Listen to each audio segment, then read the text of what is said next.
Hey everybody, welcome to another edition of One Question, One Answer. So we're going to jump right in because I want to give our panelists enough time to get into some really important topics here. But imagine cracking open your Digiday e-newsletter. Comes every day. Those of you in the marketing industry probably read it and see it. And the headline is, "People Fear the Bigoted Minority."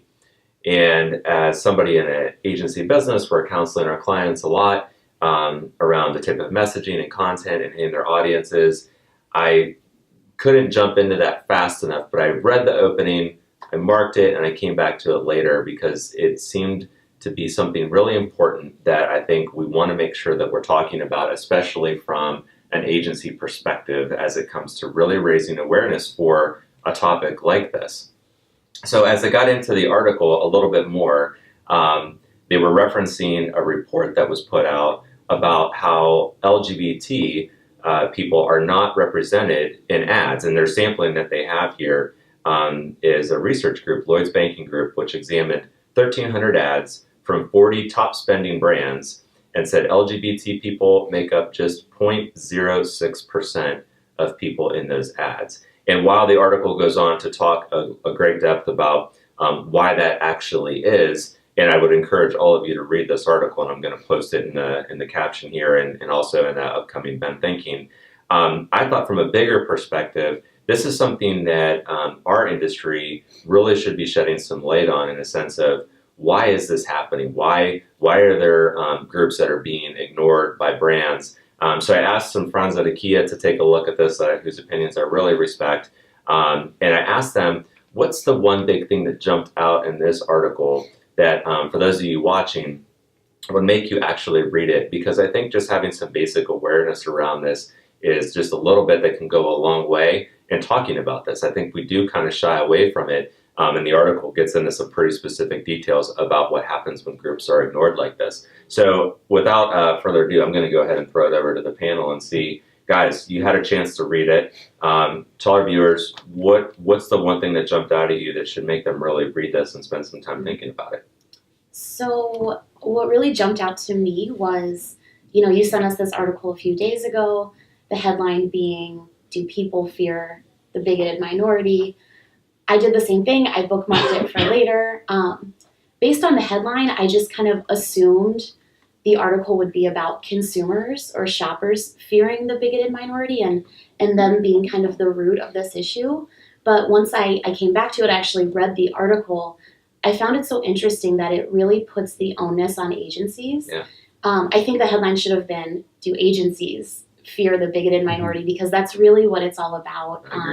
Clearly, it's an issue. I think there are some brands that are starting to get the ball rolling and showing more inclusion and acceptance in their ads, but clearly it's on agencies to take a step further and do better. I agree. Yeah, I would agree too. That was, one of my key takeaways. And if you think about a couple years ago, Target and their agency really kind of pushed the envelope in including children with disabilities in some of their ads. Mm-hmm. And there's an ad that stands out to me from Halloween, and a little girl dressed in an Elsa costume from Frozen, and she had like arm crutches and clearly was physically disabled. And the amount of support that I think was around that ad, and Target being more progressive and inclusive of all children who want to be out shopping for their next Halloween costume. And I would like to think that as an agency, that is our responsibility to be pushing our clients to be thinking about their total audience, and that wouldn't be inclusive of more than just one particular group.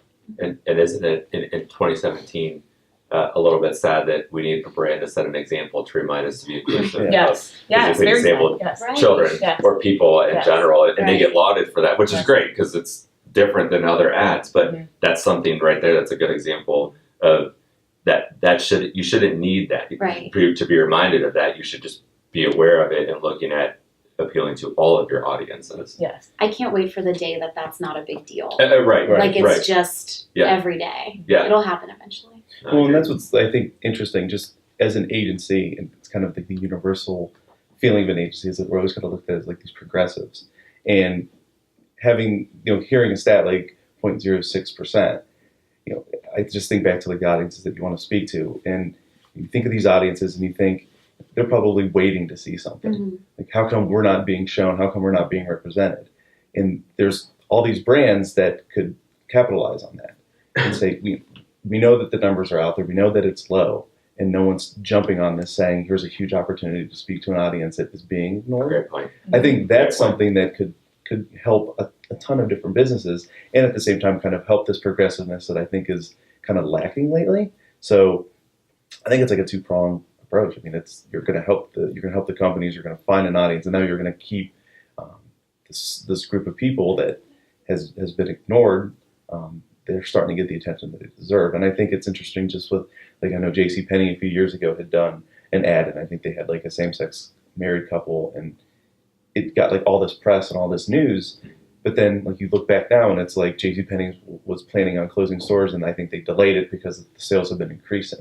And it's like, you can't say that that was one example, but I think that they're at the point that they were like, we have to do something different. Who do we speak to? Are there new audiences that we're missing out on? Yeah. So I think there are some people that are willing to kind of go and try these new opportunities and reach out to kind of new demographics, and they're seeing results. Yeah. So I don't think that there's any, other than, like you said, like the whole name of the article, I think if you remove that and just focus on how can we speak to more people, hit new demographics, I think that there's untapped potential especially with this group, but just a lot of different groups. Yeah.